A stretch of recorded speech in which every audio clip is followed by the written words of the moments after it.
And we are live, ladies and gentlemen. Addy Ads here, Anakin Skywalker, YouTube's chosen one. I'm here with another episode of Addy Chats.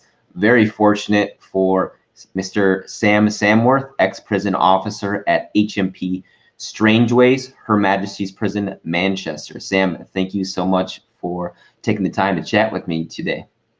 No, you're welcome, Ads. Anytime, mate. Love talking, love chatting, and it's nice to meet new people as well. So thank you as well. No problem. Yeah, and I always love talking to people from across the pond. Exactly. Sam is a ex-prison officer, not guard, prison officer at HMP Strangeways, also known as Her Majesty's Prison, Manchester. He spent 11 years working as a prison officer, aka at Strangeways. A tough Yorkshireman with a soft heart, Sam had to deal with it all: gangsters and gangbangers, terrorists and psychopaths, addicts and the mentally ill, men who should not be locked up, and men who should never be let out. His book Strangeways is a shocking and at times darkly funny account of life in a high-security prison. Sam tackles cell fires and self-harmers and goes head-to-head with some of the most dangerous men in the country. He averts a Christmas Day riot after turkey is taken off the menu and replaced by fish curry, and stands up to officers who abuse their position. As stabbing cuts saw prison system in Britain descend into crisis, the stress of the job, the suicides, the inhumanity of the system, and one assault too many left Sam suffering from PTSD. This raw, searingly honest memoir is a testament to the men and women of the prison service and the incredibly difficult job we ask them to do. So that is the short bio intro to Sam's work and his book. His book Strangeways is available on Amazon, and it's got 4.5 and 5-star reviews on both Amazon and Goodreads. So everybody can go check that out, and we will talk about that in this chat. But first, I want to get an update on Sam and his status in lockdown, because the whole country of England, as far as I know it, is in lockdown right now. Isn't that true, Sam?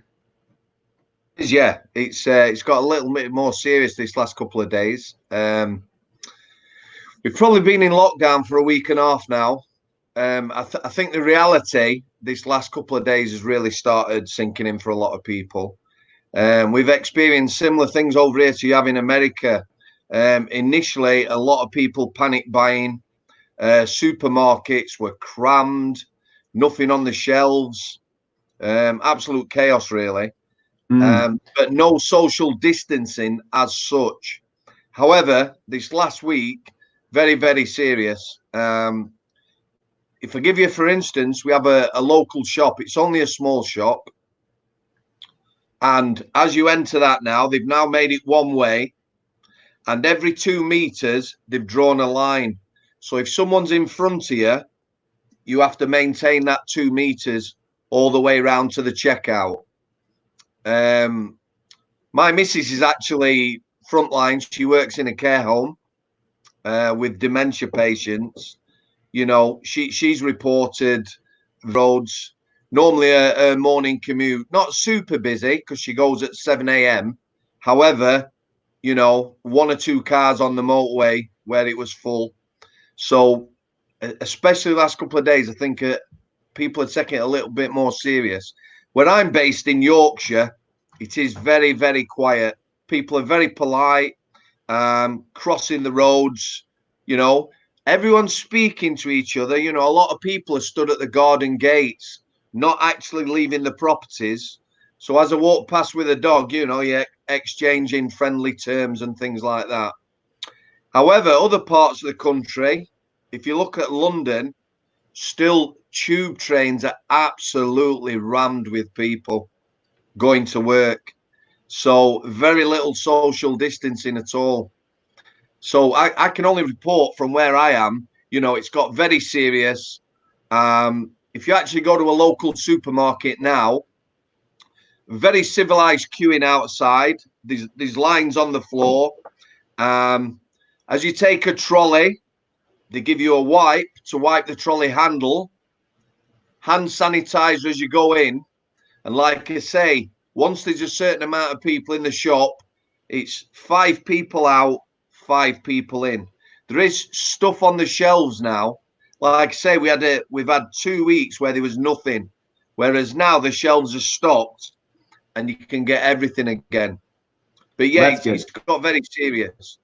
Yeah, that's good. I would hope that supplies don't become a problem, and I would not expect them to. But that is unfortunate that London doesn't seem to be social distancing. I actually did not know that the tubes were still going today. Is that going to change anytime soon, or because it Well, seems like the they problem in acted kind of London late? is the Lord Mayor has a say in how the trains and tubes are run.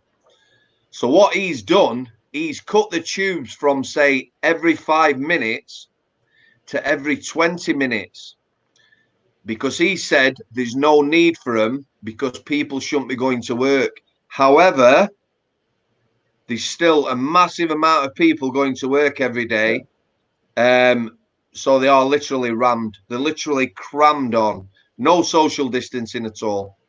And if you decrease the number of tubes that are going, it's just going to increase the number of people that have to go because there are less trips. So that doesn't make any sense. Of course it is. You know, I don't know how serious it's going to be in London. Obviously, I don't know how many people are in London. It obviously the biggest part of our population. I don't know. It's very similar to New York, maybe 12 million, maybe more. But I would think that they will take a big hit. So I wanted to talk about this tweet that you just tweeted less than 20 hours ago. Okay. Yeah. Did you want to expand on this at all? Because I wanted to talk about the prisons and the reality of this pandemic in the prison system as well. So Just let me get Neil my glasses, tweeted, mate, so I can have a read. Oh, no problem. I'll read it out loud as you're getting your glasses on too. How about letting people volunteer to work in prison? Question mark. And all the activists, reform groups, all the people who know how to put things right can have a taste of the reality of life inside. Ex-prisoners and ex-officers need not apply, as they already know the bitter truth.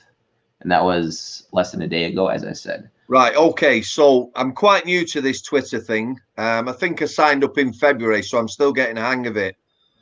I'll tell you where I'm coming from, ads. As an ex-prison officer, I'm not just there to speak about the prison officer's role. You know, I can see it from a prisoner's point of view. I can see it from families of officers and families of prisoners. Also, like I say, in this country, like your own, there's a lot of activists, reform groups. You know, they're looking at how prisons are run, how prison doesn't work, how it's inhumane. So a lot of these people are all sort of coming at the prison service at once. You know, you should be doing this. We should be releasing low-risk prisoners. We need to do this. The fact is, if you've never done the job or you've never been inside as a prisoner, then you have no idea what it's really like. So what I'm saying, a little bit tongue-in-cheek, is, you know, perhaps if you were actually in there, then the reality of our prison system now is to get people out for a shower, maybe a phone call, to try and keep some organisation and social distancing is near impossible with the staffing levels they've got. Our prison service has suffered over the last 5 years a massive loss of staff. You know, the staffing numbers, actual amount of staff that now work in the system is far less than it was 5 years ago. And without enough staff, you can't get prisoners out of cell. Prisoners are spending more time in cell. It's going back to 23-hour bang up, which it used to be 30 years ago. You know, that's not good. However, 30 years ago, there were lots of staff.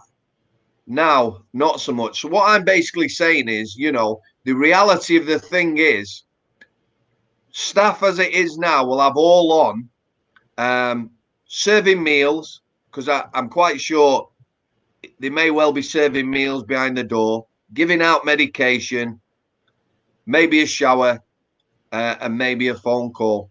I think the prison service is already down 20% in staff since the lockdown started. That's people who are self-isolating or people who are ill.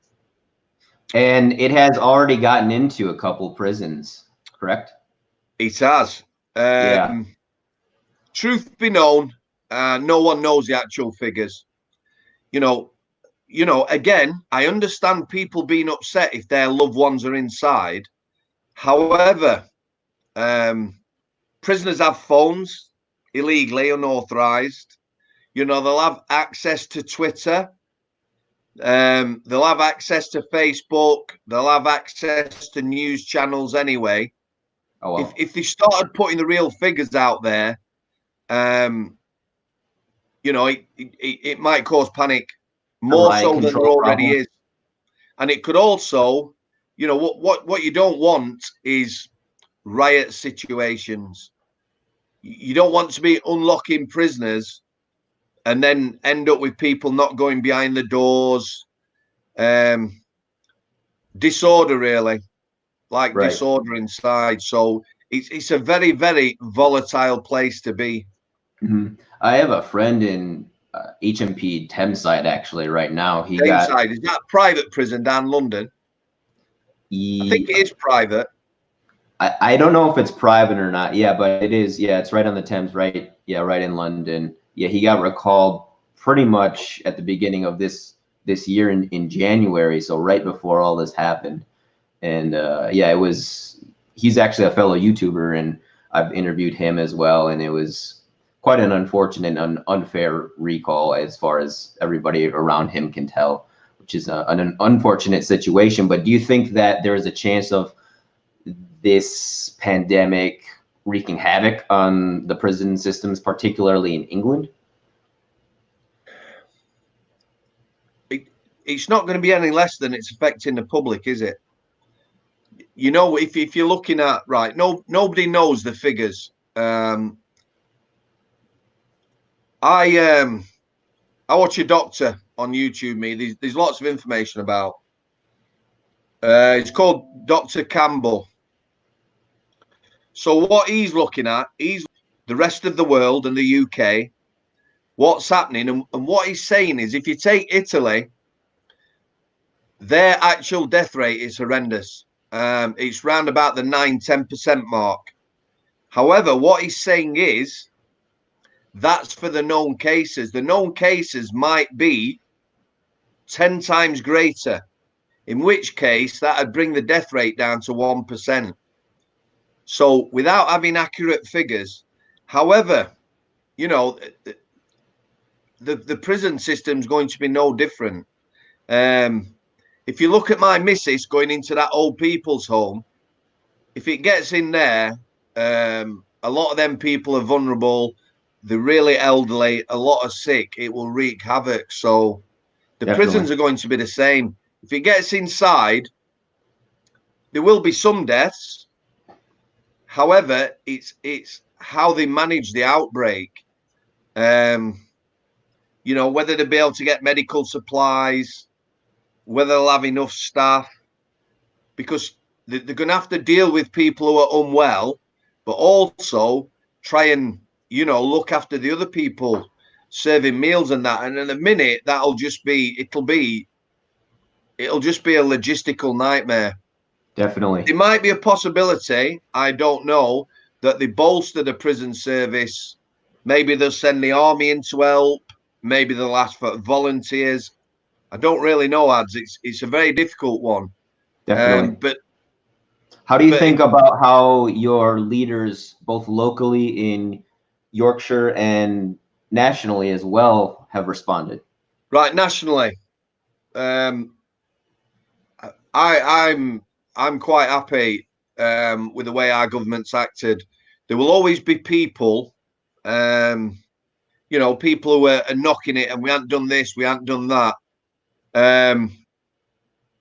No government in the world, no country has faced this in our lifetime. So what they have done in this country is, you know, they're trying to encourage people to lock down. There's a lot of industries. I'll tell you what's impressing me. some of our major manufacturers. I don't know whether you've heard of the Dyson Hoovers. Do you have them Dyson. over there? Dyson makes like vacuums, doesn't they? And like They're home the ones, yeah? appliances. Yeah. Yeah. They've changed their factory over to making ventilators. Oh wow. Rolls-Royce, the car manufacturers, Mhm. you'll have heard of them. Oh yeah, of course. Yeah, they're making ventilators. Wow. It's like World War II. Like Exactly. they're switching Exactly. to So you know what? That is impressing me. There's a mhm. company called Brewdog, and I know in America and that you have a lot of these what do you call them? These small brew companies that set up Microbreweries. microbreweries, right? So Brewdog is sort of a microbrewery that has taken off. They're now making Brewdog sanitizer.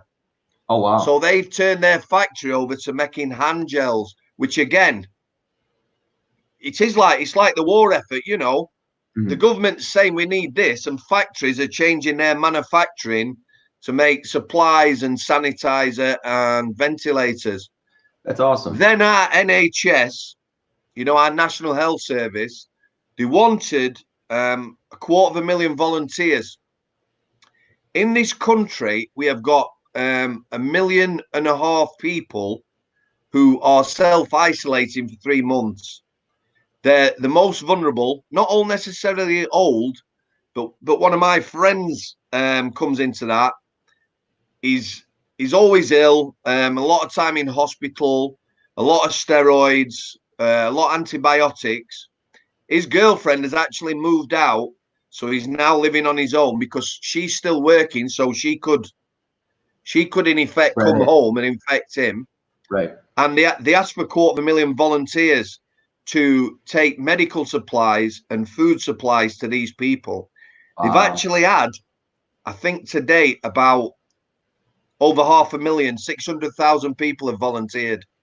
Wow, that's awesome. It's great how, I mean, I guess the silver lining in a crisis like this is it kind of forces the country and citizens to cooperate and come together.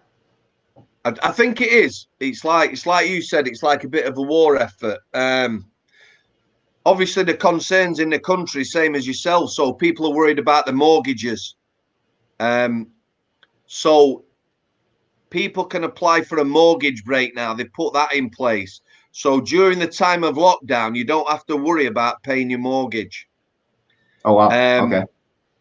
businesses that are being forced to close, what the government has says, if you retain your employees, the government will pay 80% of their wages during this time, Oh which wow. again is pretty amazing. And then these people who are self-employed, they've now said that people who are self-employed, they will pay them up to, I think, 80% of their earnings, up to £2,500 a month. Wow. They've also, somebody else said, you know, what about social housing, people who are in rented properties? So people in rented properties are going to get the same break as mortgage owners now. So basically, hopefully, it's not going to lead to mass unemployment. Companies are going to retain the staff. The government's going to be paying them. Self-employed people will be able to start their businesses up again, and nobody's going to lose the housing. Wow, that is awesome. It So, seems like you guys are taking care of it with a better plan than we are, as far as I can tell. like I said, right, there's always going to be people who are going to say, well, what about these and what about those? You Right. know, me personally, you know, they're making a massive effort. I believe they're also trying to take all the homeless people off the streets. Yeah. Um, It's gonna and ravage them hotels otherwise. obviously get used. So I believe in some cases they're actually putting these people in hotels because obviously they're very vulnerable. Yeah, So definitely. I would say they're the for most me, vulnerable. for me, it's a massive effort. I'm happy. Like I say, you know, there's always people who will grandstand. You know that with Twitter, Of people course. grandstand. You know, they make it about themselves instead of something else. But for me, they're making an effort. Definitely. Yourselves looking, you know, you're going a similar way. Obviously, your population is so huge. Mm-hmm. I don't know. I mean, the lockdown, it appears that it's being taken very serious. Wow, that's In your good. neck. Yeah, I mean, Oh, here it's you see a spectrum of behavior that I can tell, and this is based off of my experience. And then I talked to my friend who is also in a college campus, but he's in St. Louis, so he's in a much bigger city than I am. But it's the same thing. Basically, it was the young people that whereas you see the spectrum of behavior where people are being very disciplined and spring self-controlled and break. taking it seriously. Yeah, and then there's the others who are not. And I don't know. It seems people don't understand the concept of invisible spreading, but it is what it is. I'm trying to get the word out, and it seems like people are becoming more aware of it. And another thing too is like my intention was not to fearmonger. It was just to, I think, get people to understand the seriousness of this situation, because it is something that we've never experienced in our lifetimes, as you said, and it's completely new for this world that we live in. But as I, far as your experience in your career, Sam, what would you say to a young person who is thinking about doing what you did, or working as a prison officer, or working otherwise in some capacity in the prison system? For example, I have thought about teaching or tutoring in the prison system. What if somebody wants to work in the prison system? What would you say to them? right. Okay. Obviously, my view hasn't changed. It's never changed. I've spoke to a lot of people. Sean Atwood, the first time I met him, he says you need to get on social media, because what I was fearful of was negativity. I didn't want no negativity towards my family, because you're always going to get haters. You're going to get animosity, aren't you? That sort of thing. But what I found with social media, real positive, a lot of people have reached out to me.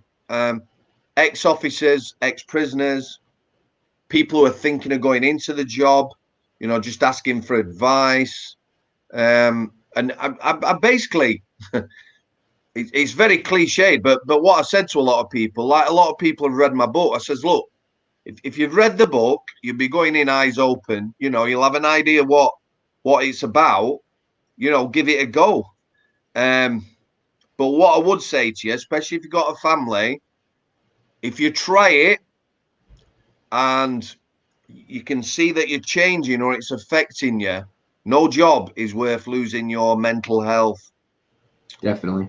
The big problem they've got in this country at the moment is the struggling to recruit people with life experiences. Yeah. When I started, there was a young lad on our course, 21. However, when he went into Strangeways, there was lots of experienced staff around. So, you can learn. You can watch them or learn yourself, but you've got experienced staff. The problem now is, excuse me, over the whole of the prison service, it's a very inexperienced workforce, and they've got a lot of young people. Now, obviously, you're a young lad, Hats. I don't know how old you are, but imagine at 21, maybe facing up to someone of my age in prison, who doesn't like the way you've spoke to me, you know. So It's maybe intimidating. exactly, it is a very intimidating place anyway. So we've got a lot of inexperienced staff, a lot of young staff, and it's a super hostile, angry, intimidating place to work. What you do need in prison, I talk about this all the time, and I can't emphasize it enough. Dynamic security. In prison, you've got three forms of security. Yeah, you've got procedural, which is your procedures and your rules, which is self-explanatory. You got a physical, you got your gates, your bars, your razor wire, your walls. Then you've got dynamic security. And that is the relationship me and you have. Yeah. So in my time, 2001, I met people who I was still dealing with 10, 15 years later. So they knew me. They knew what I was like. and you build up relationships. And to a certain extent, there's some respect, and they'll know you're a decent officer, and maybe the guy you're working with not so. So if they want something, they'll come to you. But not only that, the easiest and most boring part of the job was having enough staff to get prisoners out every day. So when they're out, you know, they're up to no good, or they're having showers, or they're milling about, you're walking about, you can see, oh, ads, he don't look very happy today. Walk over, might be getting bullied or something like that. Or somebody else might look angry. You know, what's going on here? And that staff prisoner relationships made it a safe place to be. Yeah, you'd have a crack. When I was on K-Wing, 200 prisoners, 6 staff on the landings, 2 on each landing, 200 prisoners. I probably have 200 interactions in the day. You know, some would be like, Smithy, get behind your door or whatever, but they get to know you. That was the easiest part of the job, getting prisoners out, because they can do stuff. They can phone the family. They can have showers. They were getting some exercise. Now, there's that few staff that once there's an incident that takes staff away from those prisoners, the only solution is to lock them up. And that's what's happening. So instead of having enough staff to deal with incidents and get prisoners out, there's only enough staff to get them out. So there's incidents every day in every prison. Consequently, wow, we're going back to the dark ages where people are being locked up in a room the size of a normal family bathroom with a TV and a mate for 23 hours a day. It's not good. It's creating a lot of animosity and a lot of anger. I think a lot of people don't realize the stuff that's going on in prisons, especially in the Western world, in the United States and the United Kingdom. So being around prisoners, like, what is that like, being around killers and psychos and pedophiles, and how does that change you? Right, okay. First thing, right, time in doesn't make you good at the job, you know. So once, let's just take a 5 years into the job, yeah, it doesn't make you experienced, it doesn't make you good at the job. Some people, after 6 months, they'll be a natural, they'll just take to it, yeah. Other people, it'll take them longer. But what that time in gets you used to, and every prison officer is being around prisoners. So what's it like? Okay, when you're on a wing, a normal wing, most of the prisoners, I had no clue what they were in for. Your paedophiles, rapists, sex offenders, what you call vulnerable prisoners, they were housed separate to the rest of the prison population, yeah? So staff used to choose to work with those types of prisoners. Those areas to work, not usually a lot of bother. They were usually quite quiet. They might be quite mithersome and demanding, but maybe not an aggressive population, not like the rest of the prison. I never fancied that. I used to work overtime shifts, you know, where there were sex offenders and that, but I wouldn't personally have chose to work there permanently. And people listening might wonder why that is. Why would that be, Sam? Why would I not want to work? The fact is, they are quite demanding, and I think it's how people go about the business, and you could tell the tone. Like when I worked on K-Wing, you know, we had 200 prisoners at one time. We had 35 gang members. Now, if you split them down the middle, they were 2 rival gangs from Moss Side in Manchester. Yeah. Incidentally, one was affiliated to the Bloods and one affiliated to the Crips in some way. In the United States. Yeah. So 35. So they're sort of on different sides of the fence. On top of that, you might have 25 prisoners with mental health problems. Another 25 disruptive prisoners, and then the rest of that population, you know, you might have 25 murderers on there. See, a lot of people think murderers are housed in different places. In British jails, you know, you could have somebody who's in for a driving offence in with a murderer. You know, it's that sort of thing. So that doesn't really bother people. Plus, you get to know the bullies, you get to know the violent, hostile prisoners. To be fair, maybe 95% of prisoners just get on with the jail, just do the time. You know, some might not interact with staff very much, some might, but the vast majority, you know, just get on with it. So Are fair there any dues. prisoners that you like, or is the furthest that goes maybe a certain sort of contextual mutual respect? Right, okay, that's a good question. That you taught on training. I did training twice. Did private sector training and public sector, which is very similar. So a lot of the training is very cliche. So what they say to you, friendly, not friends. Yeah. I used to get on with people, me, because I mean, Nan used to say, I'll not say this in my Yorkshire accent, as you won't understand what I'm going to say. But what she used to say was, speak and treat people how you'd like to be spoke to.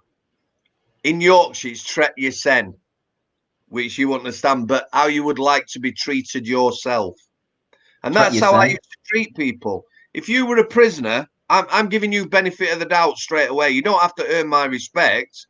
If you turn out to be a bit of a knob or a dick, then, you know, I'd be like, whoa, I got on with people, me. I'm a people person. I talk to people properly.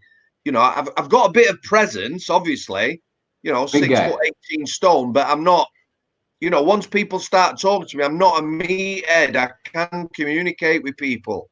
So I got on really, put it this way, ads. There is prison officers that would be fearful of meeting prisoners on the out, you know, outside. You know, if you're in the supermarket with your wife or downtown in Manchester or something like that. I met loads of prisoners, mate. Never fearful. A lot of them will go out the way to come and speak to you. You know, I remember one lad once chased me. I heard somebody shouting, turned round, couldn't see. Chased me about 100 yards with his little girl. Mr. Samworth, look, this is my baby girl. Hands her over, blah, blah, blah. So, you know, And that was I had no outside. problem. Now, I've got two really good friends who were lads who were locked up when I were inside. I've connected with, or rather, they connected with me because they both saw me book. One of them was on holiday, and his missus bought it to take on holiday for him. And then the other one just contacted me via Messenger. We meet up for a coffee regular. I've got no problem, me, you know. Wow, that's amazing. Well, there's prison officers that will be turning in the graves, mate, because Oh yeah. they Bad see it as karma, us right? and them. Exactly. For me, Yeah. you know, it's not a problem. To be honest, some of the prisoners were far better than some of the people I work with. Do you know what I mean? That's a It is a great difficult job. segue to my next question. Do you think that there are any officers who are sociopaths or psychopaths? Oh, definitely. The problem is with prison officer recruitment. It, it's a very old-fashioned way of recruiting, and some people are attracted to it. You know, in the old days, you wore your uniform, your caps, and that, your polished boots. A bit like the military, you know, that sort of smartness. That'd have been no good for me. I'm not about Mm, that. But some of them, yeah, they get off on that. Others, you know, they do say put good people in a bad place and they become bad. right. It's very difficult to maintain your integrity and be yourself in prison because and American prisons will be the same. You know, there's a way of doing things. You know, there's sort of a prison Systemic status quo mentality. kind of. Well, a lot of people, although they might not participate in wrongdoing, you know, abusing prisoners or whatever, they may well not say anything or may be fearful of saying something. So what I say is probably a third of people were bad, whether that's lazy, because someone who's lazy is no good as a prison officer. You know, it weighs on you. And I worked with one guy who had died years, and he never lifted a finger to help anyone. So for me, he was a bad officer, him, you know. But the thing was that it doesn't weed him out. Any other job you do, I spent 20 odd years in engineering, yeah. So when I was in engineering, if my job was to run a machine and produce products, at the end of the week, if I didn't produce anyone, I'd be out the door. Yeah. You had to produce something. As a prison officer, there's no way of judging what that person is giving to the job. Consequently, lots of people who were in that job were super lazy. Like I say, in the old days, there were loads of staff and prisoners were locked up all day. So they could get away with being lazy. Definitely. So I say, and there were some that were bad bullies. They bullied staff and they bullied prisoners. I was never part of that. And that's who I am. I was never going to be part of that. And those sort of people as well, they pick their audience. So, for instance, I never saw any particular wrongdoing when I was on shift because people had look who was around them. Yeah. Yeah. So and they know, you know, Sam's probably going to report me, or Sam. Well, it's not necessarily report them. I will be having none of them. It won't get that far. Do you know what I mean? And there were plenty of stuff like that. So I say a third were bad, whether that was lazy, bullies, or whatever. A third maybe struggled to be themselves. They were good people, fearful of saying anything. You know, the whistleblower scenario. Yep. So they were fearful of saying anything. Third were really good. You know, I've seen plenty of staff pull other staff and say, no, we're not having that, or pack it in, or I'm not part of that, or this ain't going down, or whatever. So was it ever more difficult dealing with colleagues than prisoners, or it was never that? Prisoners were never a problem. Prisoners were never a problem to me. Oh, you know, wow. Okay. Severely mentally unwell, violent.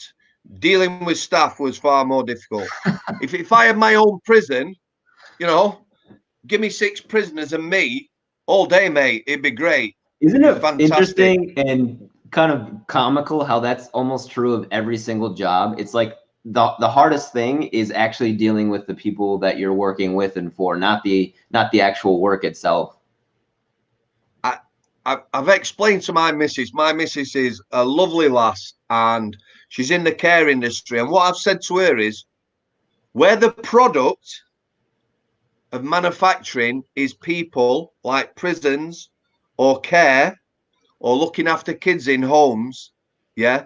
So that is your business, looking after people. You will get people who care. You will get people who do the job, but maybe not care as much. And then you'll get people, I'll use some of your terminology, who take the paycheck, don't care, and don't do anything for it. That's sadly how life is, I feel. Definitely. There's always going to be those types of people, I think, that just go through the motions in every job. I have a question, though, about, because I did see a segment in one of your interviews with Sean where you guys talked about high-profile prisoners. Yep. How is, because as far as I know, he's still alive. How is Mark Bridger still alive? Right, Mark Bridger. Obviously in America, he'd probably be death row, wouldn't he? I mean, he would have gotten shanked by now, I think, according to what I've learned from Sean. The thing is, these people, they usually end up protected. So he may well live most of his prison career in some sort of protected environment, like solitary confinement. Is he by anyone or probably not? He's probably completely alone. I'm not sure. You know, he used to be on the healthcare where I were with some normal prisoners, some people who were unwell. Interestingly enough, prison near me, Wakefield Prison, they call it Monster Mansion, yeah, because that's where lots of your paedophiles and sex offenders go. So Mark Bridger, because he killed a child, someone tried to kill him, a multiple rapist. This is how prisoners judge. So a multiple rapist who's serving life pinned him down and tried to cut his throat. Wow. So even though he's in an environment with pedophiles and sex offenders, he's still at the bottom of the they rung. don't. Correct. Wow. Or at the ladder, but sorry, bottom of the ladder, bottom rung of the ladder. Yeah. Wow, that's interesting. Yeah. So even among the worst among us, there's that hierarchy. Definitely. So plus you were working. No, go ahead. Go ahead, Sam. No. I was just going to say the guy was his manner and demeanor. He was very condescending. You know, really? he didn't interact like he had a certain. He thought he was better than everyone else, because that comes into it as well. If you just blend in, you know, if you went onto a prison wing, quiet or whatever, just blended in, then maybe you get away with it. But he was very much about himself, and you know, he would sort of look down aloof. He had that certain sort of air about him, an air of invincibility. Right. That's pretty dangerous to have in prison, especially given the crimes he did, which is, I guess, why I was asking. But I didn't know that about him personally, that he was like that. And being around those types of people, not just him, but any of them, I'm sure wears on you. And you said you have PTSD, Sam. What are you doing to deal with that? And how would you, based on your experience dealing with it, do you have any advice you could give for other men and women who are in a similar situation? Right, PTSD. Again, ads. I always say to this to people, it's like my opening statement about PTSD. It's different for different people. Some people, you know, maybe if you're in a bad car accident, maybe suffer nightmares for a few months and then it's gone. You know, and it might only affect you for a short period of time.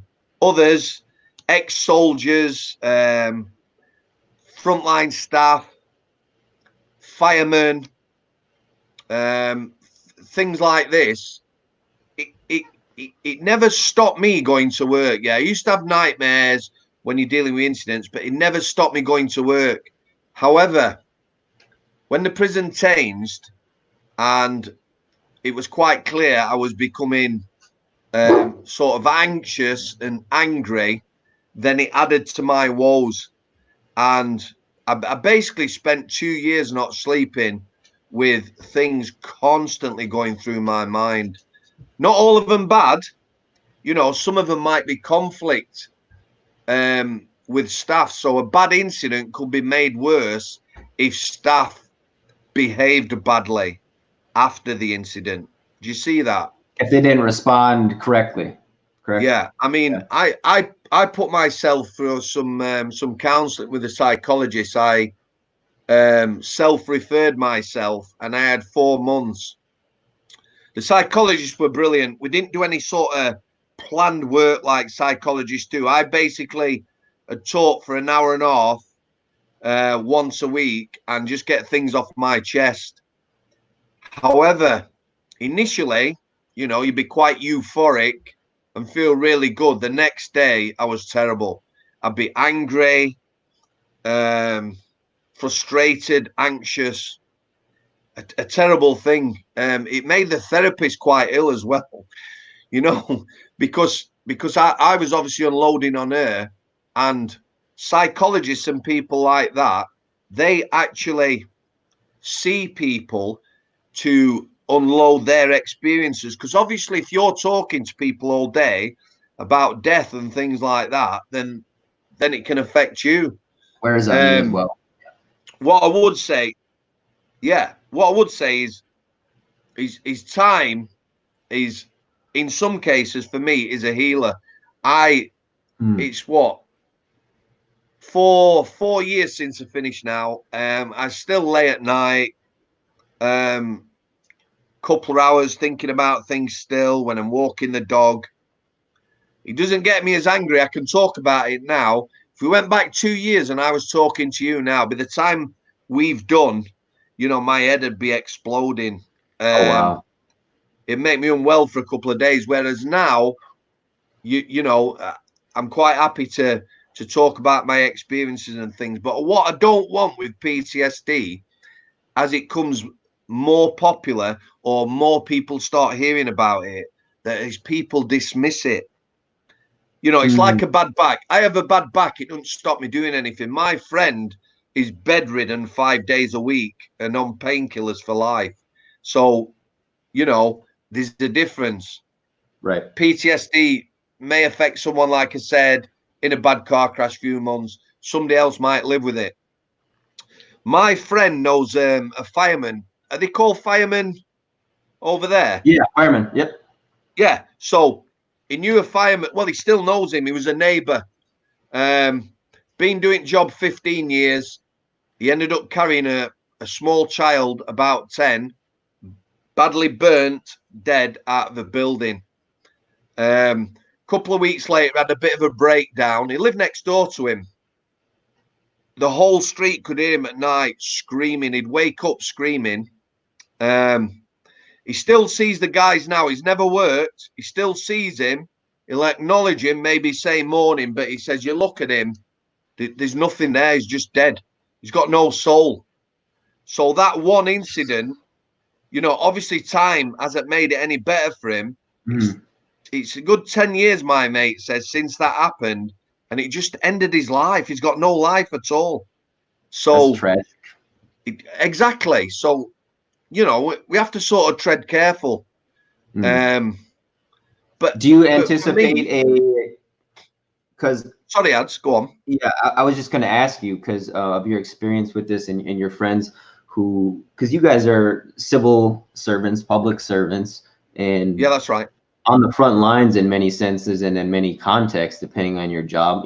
Obviously, if you're a prison officer, you're on the front lines of the prison, firemen fighting a fire. Likewise, in this plague pandemic, do you anticipate PTSD cases in a year and a half, 2 years after all this is done? Oh, some people will suffer straight away. I'm sure people will leave the NHS and never go back. Yeah. There's people who it will be affecting now. When people say, how could you do that job? It's what you do. If you're working, when I worked on the healthcare, saw some horrendous things. Sites that I described in the book, and you'll read them and think you're horrific, but actually seeing, sort of a human being over 10 days stop taking medication, become unrecognizable, actually, sort of, without being too graphic for viewers, sort of mutilating themselves and eating their own excrement and things like this. It doesn't matter how well it's described until you see that. And, it doesn't go away, because for me, I remember the guy, I used to play pool with him on associations when we had to play pool. And from 10 days, like you said, friendly, having a decent conversation and playing pool, to somebody who's sort of naked in a cell, rubbing excrement in their eyes and trying to mutilate themselves, it does a number on you. Of course it does. Yeah. And I think of that lad pretty much every day. It doesn't upset me now. There's a lad who's dead now called Alan Taylor. Yeah, deeply disturbed. 3 times we had him on the healthcare where I worked. He'd been abused as a kid. He'd been a squaddy, so he got some trauma from that. He was abused as a kid. Could you explain that for our American viewers? His father was probably one of the most prolific paedophiles this country's ever known. So Oh wow. he But had you said 5. squatty? Is that what was the word? No. So he dealt with that as a child. Then he Okay. signed up in the military. Yeah, we call them squaddies over here. Oh, okay, gotcha. So he'd seen some action in the military as well. So that probably weighed on him. He was homeless. 3 times he came into prison and then left prison homeless. We had what they call a housing officer, yeah, who tries to get people places to live, and they couldn't find him anywhere. And then one day I was going into work and I heard it on radio that he'd been found in Manchester, hung from a viaduct. Yeah. So I knew that lad really well. I knew his background. I could feel for him. His name comes into my head every day. I can no longer see his face. Yeah. But every day I think about that lad. Every single day. Just, maybe a fleeting moment or whatever. So these things do play on you, but you have no control, of your thought process or whatever. So did you it's make difficult. use of any other tools besides talk therapy to help you process this? And I'm sure you're still processing it, but it sounds like you've gotten through I guess the hardest part. It sounds like it. I think now just trying to help people. I always said if I wrote the book, and it helped one person, but I know now there's lots of people. A good friend who's now finished with the prison service bought the book. It made him ill, and he said to me that could have been my book, Sam. That could have been my story. So it is helping people. People are seeing that it's not only them who feels like that. And I think the more people I talk to and, maybe not offer advice, but just experience or whatever, then I think helping people is the best therapy there is. Yeah. You can buy people cars and things like that if you got money, but actually physically helping people, it's good for the soul, and you can also see the results of that. Like the 2 lads who I used to lock up, who are now good friends. We get on really, really well. Yeah, that's a great story. These people won't understand that. To me, it's just, it's no such big a deal. rarity too in the prison systems in the UK and the US, is hearing a story where 2 men got rehabilitated and now are acquaintances or on friendly terms with a former prison officer. I mean, you don't even hear about rehab, let alone, befriending former guards, or excuse me, officers. No. Listen, that we just said that. That was a bit of thing first time with Sean. You can call me anything you like. There's a lad in Manchester, Frank. Yeah.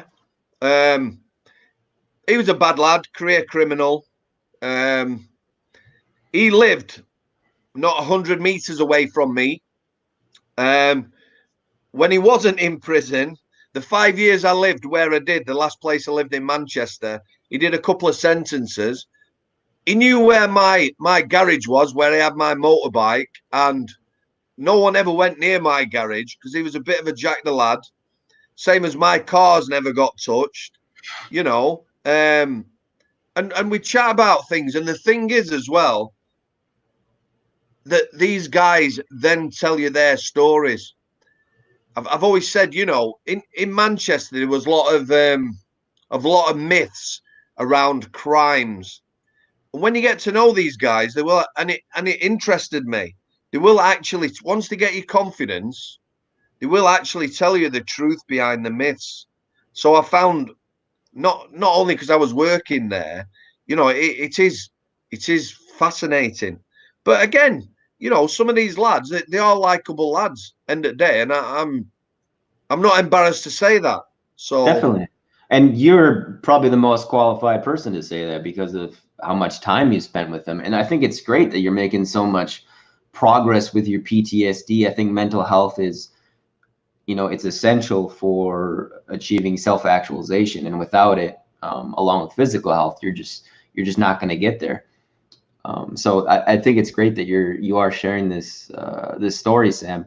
And you were there before. I was going to ask you, I believe if my dates are right, you were there before the riots and before. No, after the Oh, riots, I'm mate. sorry. That's what I meant. After the riots, and after Myra Hunley and her partner were there as well, Yeah, correct? Okay. yeah, way after, way after. Way after. Okay. I was just curious because it was such a high profile case for you guys in Ads, your country. Yep. can I ask you something? Of course. Is it possible we could continue this? Of Because course. Yeah. I feel we've got plenty of time. But my Definitely. missus, bless her, is working long hours at the minute.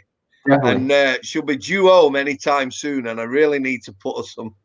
No, definitely, definitely. Thank you so much for chatting with me No, do today. you know what? And I've enjoyed it. You're an easy guy to get on with. And do you know what? It's nice. I'm happy to talk about the prison. There's plenty of things, you know, if you want to, well, you'll have time to think. There's other things you want to ask me. But just talking about what's happening in this country as opposed to your country as well. yeah, Because the if there's media, anything you want to add more to that, yeah, or as it pertains to the pandemic as well, yeah, yeah, please definitely, continue. mate. Because the thing is, you know, I do watch YouTube and that. Your media, like our media, how can I say it without being impolite? You know, they're not helpful. They're very negative. You know, our media over here, you want some positivity, and it's all doom and gloom. So I Yeah. have no time for them. But you Yeah, know, yeah, I agree. I'm to the point too where I'm, if it's a negative energy suck, I'm gonna cut it off, or cut it out yeah. eventually. So, but yeah, If we definitely can continue, Sam. Is there any listen, other? if you want to come Yeah, tomorrow, whenever, you know, yeah, yeah, definitely. I'm in the same position you are. I mean, I'm not trying to infect people. Obviously, if I wanted to, I could go out and be out and about, but I'm not doing that because I do try to take this seriously. But yeah, we definitely should. Let's keep messaging, and we'll find a time that works. Anybody else listening too? We're gonna try to hook up with Sam again tomorrow, if yeah, not sometime this week, to definitely, chat mate, more about definitely. his book. I've enjoyed So it. yeah, definitely, Sam. I appreciate it. And I will put the links to Sam's book in the description box below, as well as his Twitter. Do you have a YouTube, Sam, or any other social media? Not YouTube yet. My plan is to get a channel up talking about mental health. Okay, yeah, definitely. We should do collabs for whenever you get that up too, as well. Definitely, mate. So Definitely. everyone go follow Sam on Twitter, tweet at him if you have any questions for him, and check out his book. If you want to look at reviews, it's got really good reviews on both Goodreads and Amazon, 4 and 5 stars, and lots of ratings. Looks like 1,400 ratings on Goodreads, 129 reviews, and on Amazon as well. It is on sale. Hardcover, 17 quid. Paperback, 6 quid. Audiobook and Kindle editions are also available if people want to check that out. Thank you so much, Sam. Let's talk again soon. And I hope you have a Been a great pleasure, dude. evening with your wife, sir. Thank you so much. Keep in touch and we'll speak soon. Will do, Sam. Cheers. Cheers, mate. Bye-bye.